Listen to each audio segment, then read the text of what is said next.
Tonight on 2020. Mirror, mirror. It's America's #1 New Year's resolution, losing weight. But how far would you go? You're sewing a foreign object into somebody's mouth. The latest diet craze or just crazy? The tongue patch. My tongue hurts talking about this. I think it's ridiculous. Hold your tongue. Afraid of the mirror after all those holiday desserts? She went a year without mirrors, even on her wedding day. I don't get that. In the mirror, I'm a bride. You look great. I'll take your word for it. All to see what she looks like on the inside, not the outside. By the way, I can see myself in your sunglasses. Oh, okay. No mirrors. Plus, don't hate her because she's beautiful. Open up and say, Melissa. Her only crime was looking too good. Fired for being too tempting to her dentist boss. So you're responsible for your boss who can't control himself.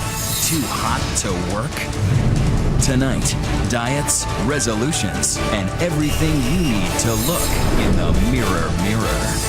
Here's David Muir. You've heard the saying, mirror, mirror on the wall, who's the fairest of them all? Well, 2 days after Christmas and the holiday meals, you might be avoiding the mirror, thinking of those resolutions already. But tonight here, one of the craziest diets we've heard of, one where you literally hold your tongue. Here now, Cecilia Vega. From the surgical, think liposuction, stomach stapling, and the lap band, to scary, like the cotton ball diet. I've heard of people eating the cotton balls with the orange juice, and it makes you think you're full, but you're not. To the downright disgusting. That's not a jar of noodles. It's the main ingredient in the tapeworm diet. Everybody looks like they want to vomit right You dine out, while the parasite dines in your digestive tract. There's seemingly no limit to the lengths people will go to lose it. And if you thought the story we brought you last year about the feeding tube diet was extreme, I'm down 2 dress sizes. well, wait until you see this. I am determined to lose weight. I'm willing to do anything at this point. I'm so desperate to lose the weight. These 2 women are about to have a piece of hard plastic mesh sewn onto their tongues. It will inflict pain if they try to eat any solid food. Marlene Beltran weighs 169 pounds because of her out-of-control appetite. I get like cravings. Like in the middle of the night, I'll just be like, oh, I want a brownie or I want ice cream. This time I'm just really motivated because I am almost 21 and I do have plans and I want to look my best and feel good. I love eating everything. Lysander Lanuza is 200 pounds of all you can eat. American food, Filipino food, Korean. It's heaven. Their goal is to each lose 20 pounds in 1 month. Marlene wants to begin dating. Lysander has a bikini and a deadline. In a month's time, I'll be going to Hawaii. I'll be wearing this bikini and hopefully I'll be looking great. So this is our patch and we put it right on the interior portion of her tongue. It's called the tongue patch. Cosmetic surgeon Dr. Nicholas Shigay introduced the procedure in the U.S. 4 years ago after first seeing it done in Latin America. I thought, this is a good way to help people lose weight quickly. The first stitch is already in. I'm just going to put 4 knots on it. Make sure it stays in there. He said the way it works was if you eat solid food, your tongue rolls back and it will cause pain. Shigay says Lysander is his 81st patient as he pioneers the process here in what is arguably the plastic surgery capital of the country, Southern California. But that's nothing compared to body-conscious Venezuela. One clinic in Caracas has stitched patches on more than 800 tongues. Is the goal of the tongue patch so that your tongue hurts when you go to swallow food? It's a pattern interrupt. When patients want to swallow food, they realize, hey, I cannot do that. That's why I have this patch here. So it reminds them. But you're sewing a foreign object into somebody's mouth. Is that healthy? Well, it's not unhealthy. Hey, the surgery is all finished. Wow. I can't find my tongue. She'll be able to speak normally in a few hours when the anesthetic wears off. But all that greasy fried food she loves Forget it. It's a strict 800 calorie per day liquid diet of bad shakes and low-cal beverages until the patch is removed in 1 month. How much weight are you guaranteed to lose with a tongue patch? I cannot say that you're guaranteed, but an average weight loss is anywhere from 18 to 20 pounds in that 1 month's time. 18 to 20 pounds at a cost of $2,000. Seem hard to swallow? Maybe. Lysander is paying full price, but Dr. Shige is doing Marlene's procedure for free because we are recording it. I was told that food gets stuck on the patch too, so even if you want to cheat a little, you get caught because it gets My stuck. tongue hurts talking about this with you. No, I'm not nervous about the pain or anything. I'm kind of excited. On the morning of her appointment, Marlene is more concerned about organizing all the clothes she hopes to soon be able to wear. Okay, so these are all jeans. Like these are still brand new.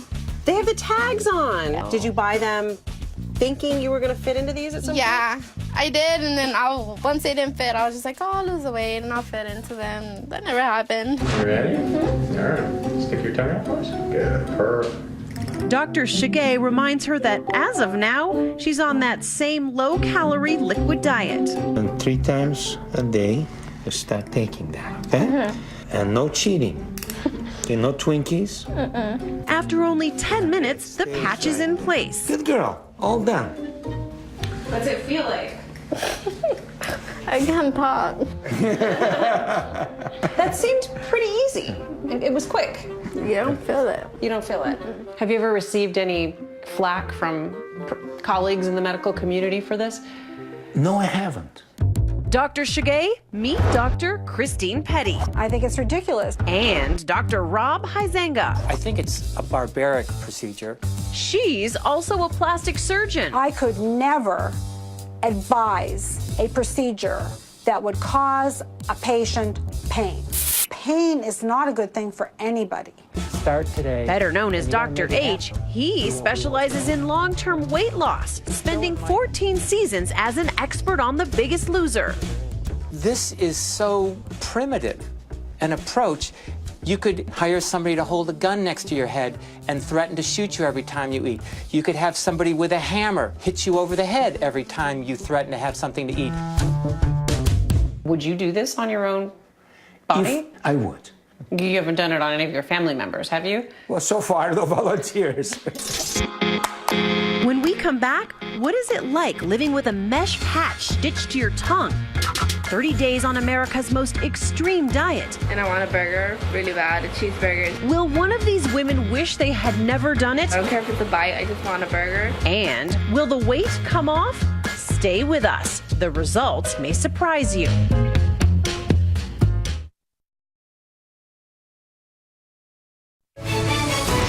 '20 continues. Once again, Cecilia Vega. They say no pain, no gain.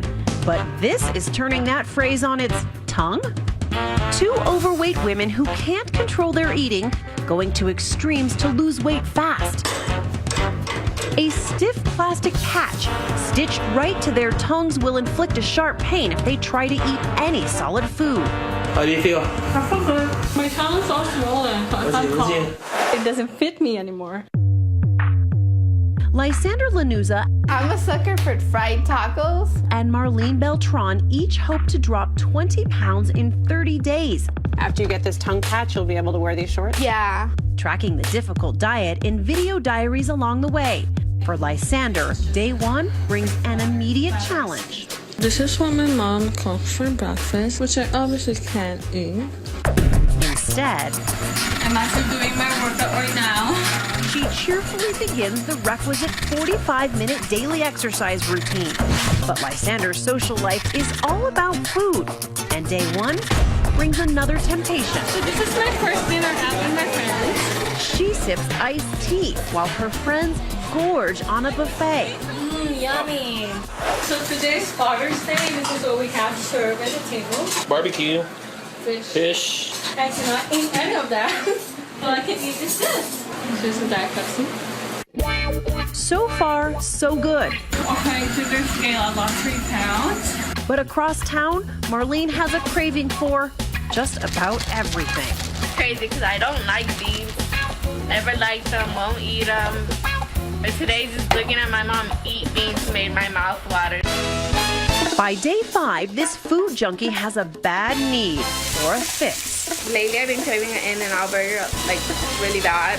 And I want a burger really bad, a cheeseburger. I don't care if it's a bite, I just want a burger. Somehow, Marlene resists her cravings. Lysander, not so much. Well, I tried like a piece of popcorn when we were at the movie theater and it hurts, so I'm like, forget it. The popcorn hurt. Yeah. And are you thinking, yes, it's working, I don't want to eat? No, I'm like, it does work, I can't eat. Dr. Nicholas Shigay claims the miracle of the tongue patch is that it can act as a jumpstart to lasting weight loss. It's really a life-changing type of a pattern.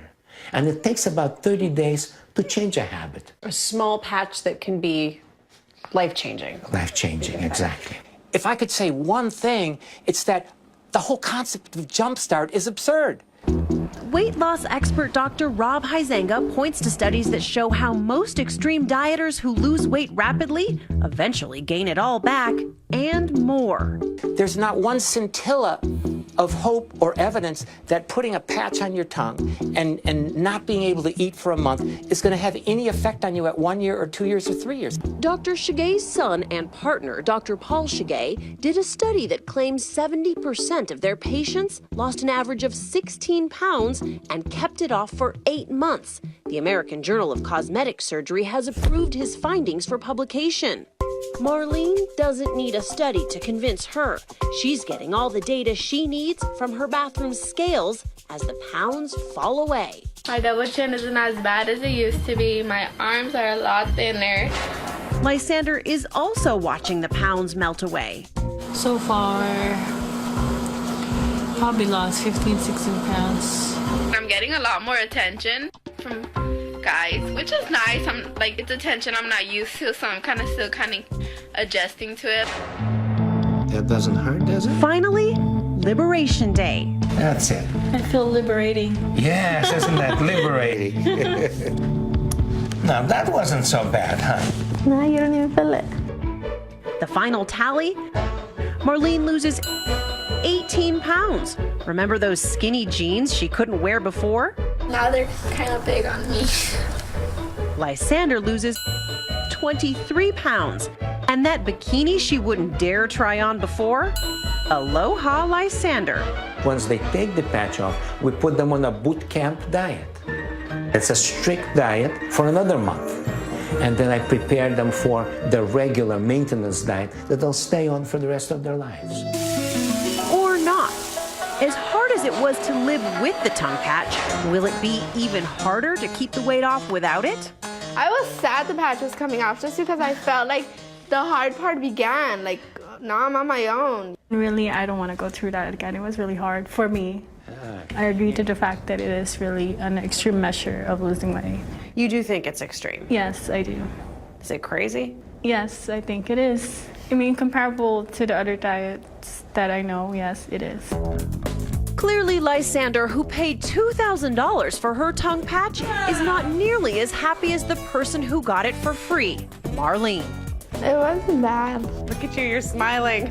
I would do it again. Like, it was fun. The tongue patch is kind of addicting. Like, you lose the weight and you see the results fast, so you want more. And Cecilia tells us that Marlene has maintained her weight loss and that Lysander has lost an additional 12 pounds. So the question for you tonight, would you undergo the tongue patch? Don't hold your tongue. Tweet me what you think. Use the hashtag ABC2020, and we'll be right back. Next, fired for being too tempting to her dentist boss. This was a woman who did nothing to get herself fired, except bring her breasts to work. So is he happy when we try to track him down?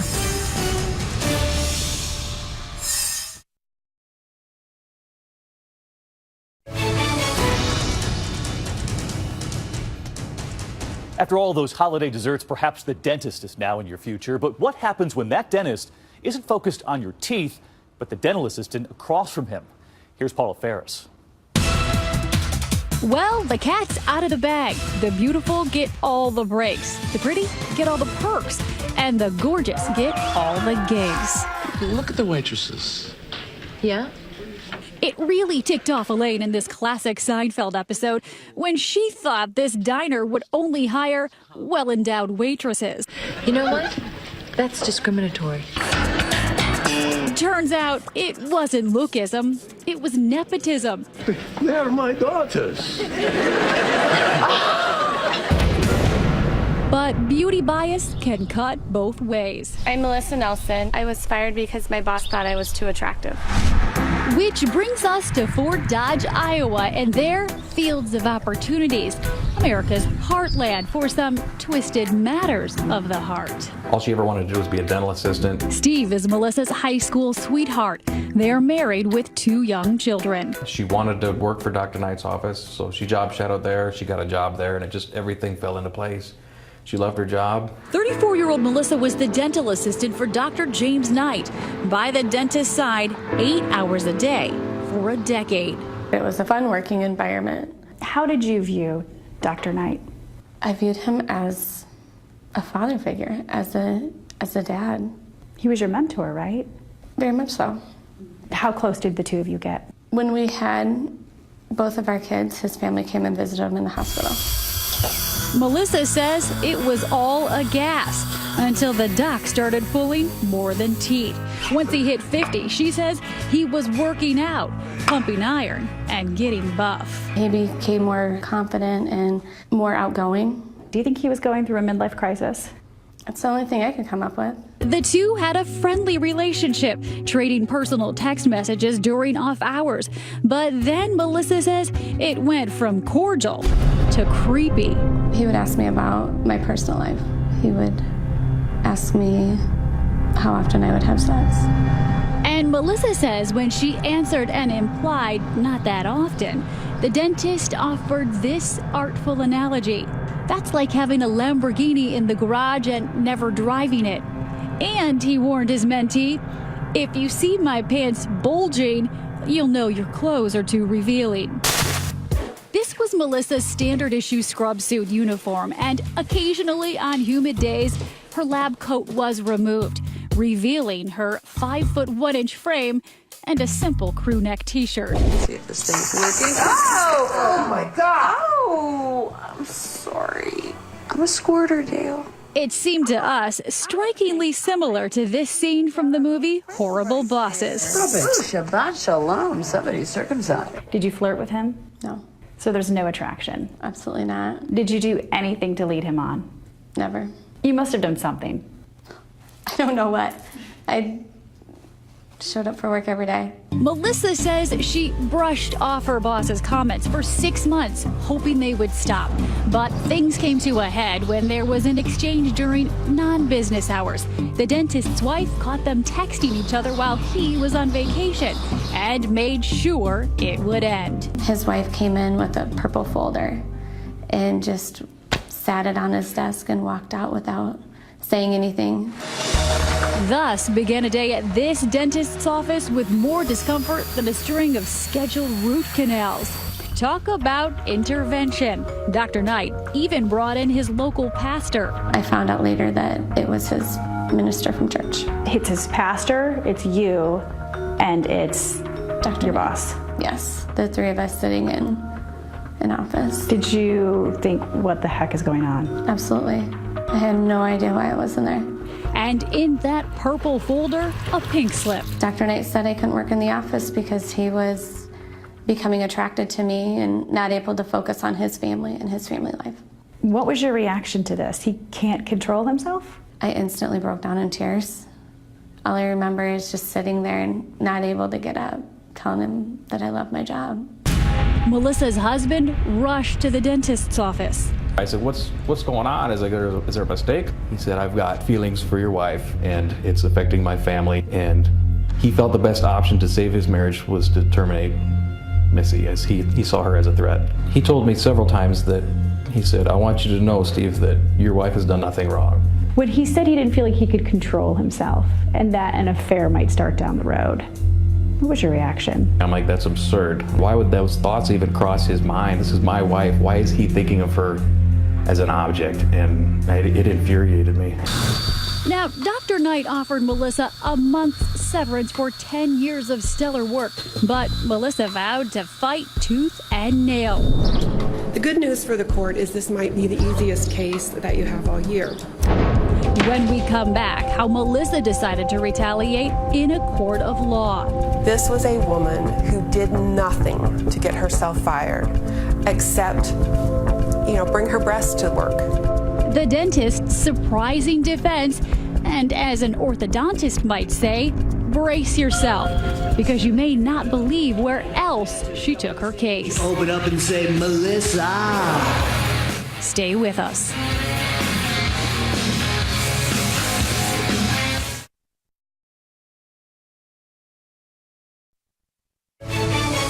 "2020 continues. Once again, Paula Faris. Ever thought you could be too good looking for your own good? 34-year-old Melissa Nelson didn't either. But she was fired from her job as a dental assistant with a month's severance after 10 years simply because the 54-year-old dentist she worked for found her irresistibly attractive and a threat to his marriage. I'm sure you remember the song I'm Too Sexy. Well, it seems it's actually possible to be too sexy for your job. What was life like when you were working for him? It was good. I was home with my kids every night. We had just bought some land and I made the first payment and lost my job 2 days later. I've read lots of comments of people who say, good for him, at least he was honest. A lot of men would have just slept with her. Paige Fiddler is Melissa's attorney. I can assure you, there's about a snowball's chance in hell that would have happened. Seeking damages and lost pay, Melissa took her cause to the Iowa District Court in August 2010 and filed a gender discrimination suit against Dr. James Knight. But the judge dismissed the case before trial. I was hurt. I think more than anything, I was hurt. Dr. Knight declined our repeated requests for an interview, but his attorney told ABC News she was not terminated because of her gender, but to preserve the best interest of his marriage. We had admission after admission after admission from the defendant himself that her sex played a part in his decision. So last December, Melissa appealed to the Iowa Supreme Court. We are not allowed to discriminate against someone because of who God made them. Having breasts is pretty closely connected with being a woman. But the 7 justices ruled that although the 1 month's severance was rather ungenerous, terminating an employee is okay, simply because the boss views the employee as an irresistible attraction, especially since the wife felt her marriage was threatened. So you're responsible for your boss who can't control himself. It's what the Supreme Court has led us to believe. I don't think the law is out of touch. I mean, this guy is a jerk, but being a jerk is not illegal. Elia Shapiro is a senior fellow in constitutional studies at the Free Market Cato Institute. You can fire someone for being tall, for being short, for cheering for the wrong team, for wearing the wrong color. But you cannot be fired if you're part of a protected class, such as gender, race, or religion. Still, Shapiro says Melissa's case is not about gender. He's a man, she's a woman, he's attracted to her.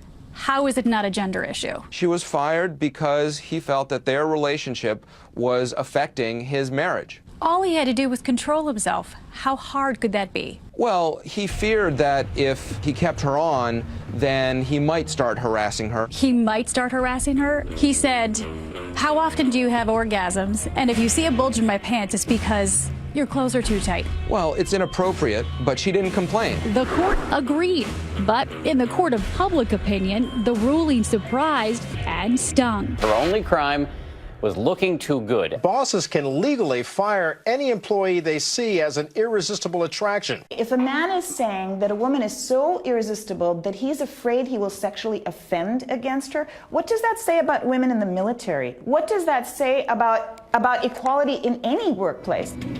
Rika Basu wrote a scathing column for Iowa's Des Moines Register, calling the 7 male justices' decision embarrassing. I think a female justice working through her own firsthand experience and perspective would have had a different take on it. Melissa filed yet another appeal, and in a surprise this summer, perhaps because of the public outcry, can I just say this dentist needs a little Novocaine in Mr. Happy? The High Court agreed to reconsider their earlier ruling, a rare occurrence. But the same 7 justices came up with the same ruling and clarified that you can be fired because the boss's spouse views the relationship as a threat to her marriage. Melissa is out of legal options. She thinks it's laughable a jury of her peers will never get to decide if she was wronged. So, naturally, she brought her case to Comedy Central. Melissa wants to clean teeth. She shouldn't have to worry about her boss's dirty mind. That's why I invited her to give me an oral exam in Hollywood, where women are never objectified. This is the standard issue scrub suit and lab coat she wore to work.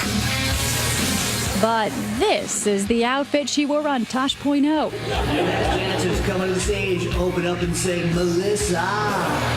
Good for her. I think it was her way of saying how ridiculous these allegations about her were. He called you the best dental assistant he ever had. Why haven't you gotten back into the industry? I think my biggest fear is trusting someone, trusting somebody that I have to work that close to. I wouldn't want to be hurt again. So the former dental assistant traded in sunny smiles for bronzed bodies, working as the salon director at a tanning salon by day and waiting tables at a sports bar by night. It's not an easy job. Very demanding, always on your feet. Do you ever see Dr. Knight around town? No. This is lawyer. He comes in and eats at the restaurant that I work at. And I can either pick my head up and go with it, or I can walk away with my tail between my legs. I'm not going to let that happen. So was that dentist courageous for protecting his marriage, or does she deserve her job back? Tweet me, use the hashtag ABC2020. We'll be right back. Next, how a teenage obsession with looks led to a big cover-up. And I just thought to myself, get rid of mirrors. Covering up mirrors for an entire year. The first month of the project, it was maybe like a 50-50 shot that I had mascara on my nose. But going without a second look, even on her wedding day, could you do it?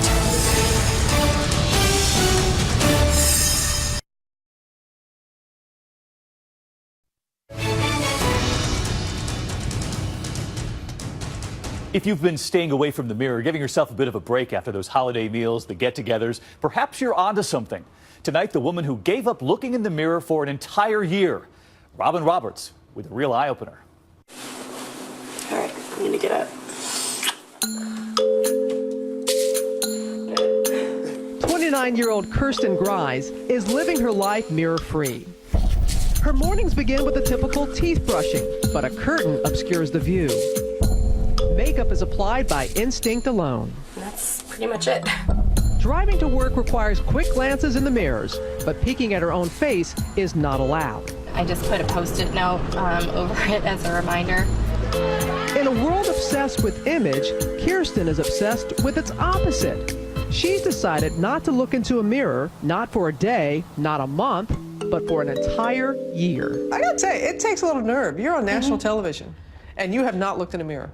I'm curious about what I look like. I have no idea what my haircut looks like. You look great. I'll take your word for it. It's an unusual experiment, an attempt, she says, to save her self-esteem. She's in the process of wedding planning, the day brides hope to be at their most beautiful. But to avoid fixating on perfection, 6 months before her wedding, Kirsten launched her project, A Year Without Mirrors, now documented in her book, Mirror, Mirror, Off the Wall. For Kirsten, mirrors are a reminder of not living up to an ideal standard. There aren't a lot of beauty role models who are above a size 4 or 6. I mean, I'm roughly a size 10. Insecurities about her appearance have plagued her since high school. when she developed an eating disorder. I was afraid I wouldn't find someone to, love me unless I was perfect. Didn't you have some real health issues because of your disorder? Yes. I had kidney stones 5 times, and the lack of body fat started affecting my bone density. I really needed to get help because I didn't want to live like that. With years of therapy, Kirsten successfully overcame her eating disorder. She became a PhD student in sociology. And in 2009, she met the man of her dreams, Michael. But the thrill of romance lost its luster during her wedding dress shopping, which resurrected those old anxieties. I saw myself in the mirror and was being critical. Some triggers were going off. I just kind of kept coming back to obsessing about my appearance, and I thought maybe I need to change something about my environment to force me to change. And I just thought to myself, get rid of mirrors. First step, Kirsten transformed her apartment into a mirror-free zone. There is only one mirror, and it's in a huge box. It wasn't really until a couple of weeks in that I started realizing, like, what have I signed on for? The first month of the project, when I was walking out the door, it was maybe like a 50-50 shot that I had mascara on my nose. Hold on, let me turn your chair. Thank you. Kirsten does have help at the hair salon. It looks great. Fabulous. But she can't see the end result. Can I touch it? She says she's trained herself to avoid eye contact with her own image. By the way, I can see myself in your sunglasses. There are a lot of people that are saying, oh, come on, there's certain things you gotta look in the mirror to do. I do see myself out of the corner of my eye every day because reflective surfaces are everywhere, but I don't look. Some people would say that not looking in the mirror isn't really dealing with deep down the obvious issues that you must have. Do you feel that you're really facing them head on? I think this is the most head-on I've ever faced them. Because I'm not looking in the mirror, I think a lot more about how I feel than how I look. But the biggest challenge by far is the wedding day. What bride can resist the temptation to see themselves on their big day? But Kirsten was resolute. Bridesmaids scurried to shield the mirrors from her view. And while Kirsten had help with her hair, Your hair looks really cute. Thank you. Unbelievably, she did her own makeup. If I feel the brush up here, it's in the right spot, bronzer down here. Then the moment all brides dream of, the sight of their own magnificent reflection in the mirror. For Kirsten, it was a sight unseen. I don't get that, in the mirror, I'm a bride. But I don't have any regrets about not seeing myself on my wedding day. I think I look good. I now pronounce you husband and wife. When the experiment finally came to an end, it had been 12 months of no reflection, which left plenty of time for reflection. Thank you all for sharing the spirit of this event, which is about body positivity. Surrounded by friends and family, she stands in front of a mirror covered by messages of encouragement You're my best friend and my hero. and sees herself for the first time in a year. 3, 2, 1. You guys look great. She says she likes what she sees, a stronger woman with a year's worth of well-earned wisdom. Has this process, has it helped you? It has, it really has. It's kind of opened up a new way of thinking about myself as a whole instead of just my looks. She says she no longer seeks the perfect image in the looking glass. Instead, she trusts another vision of herself. Michael's my mirror because when he sees me, he doesn't think about the things he wants to change. He just sees the things that he loves. It's wonderful. Next, move over, Charlie's Angels. There are some new angels in town. Yes. Yes, Melissa. But who are they going after this time? I feel my hand going for my wallet even as you speak. Coming up.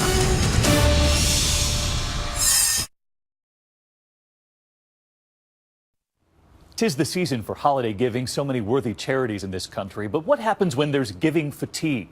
Tonight, turning not to Charlie's Angels, but to Charity's Angels. Chris Conley with the new bosses tonight saying, good morning, Angels. Seaside Marina del Rey, ever a magnet for LA's affluent. Ready to dress up and raise a glass on an evening out. No surprise that mingling with the well-heeled is a high-heeled gaggle of gorgeous young women, for whom this gathering of the wealthy is a target-rich environment. But they aren't looking for a hot car or a home in the hills. They're after these rich guys' wallets, not to do well, but to do good. Make sure it's a winner. There's Christina at the front, Kristen at the board, Lindsay too. 1 is 100, 2 for 150, or 3 for 200. And this is a benefit for charity. So they're in sell mode. So this is only a third of the items that are out right now. While rocking their je ne sais quoi, nudging those once reluctant donors to hand over those precious credit cards and give till it hurts so good. There we go. Do they really get these attendees to dig a little deeper? Oh yeah. Okay, 103. What in particular led you to make such a generous donation a moment ago? Sucker for a pretty face. A trio of crusading glamour goddesses fighting for what's right. Remind you of anything? But these aren't Charlie's Angels. They're the Charity Angels. Accelerated fundraising sirens for hire, putting to work their IQs, their TLC, and their LBDs. I don't think the approach would be quite the same if we came in some overalls and a hard hat. But it could. I mean, it might be a cute look. $15,000. Prying open like oysters those bountiful billfolds and putting the in not-for-profit. Thank you so much. As you can see, all of the Charity Angels are beautiful on the exterior, but they are far more beautiful on the interior than you can ever possibly imagine. They're beautiful, they're brilliant, and they work for her. Yes. Yes, Melissa. We're going to the Beverly Hills Hotel to raise money for the Children's Hospital of Los Angeles. Model-turned-philanthropic powerhouse Melissa Nielsen. In 10 years, she's guided her Charity Angels concept to a $10 million gross, while amping up many benefits' bottom lines. By what percentage can you increase what they would normally make at a fundraiser? 60 to 100%. Not 10, not 20, 60 to 100%. 60 to 100%. So how'd you like this knowledge that she brought? Melissa pays each of her angels a flat rate of $30 an hour. She rocks 150 benefits a year. Please, the Charity Angels are walking around right now. Open your wallets. I don't right away ask them for their money. I want to get to know them. Are you looking at that person Right. just like you're looking at me now? I feel my hand going for my wallet even as you speak. Give me your wallet. Give me your wallet. I'll spend your money. But don't confuse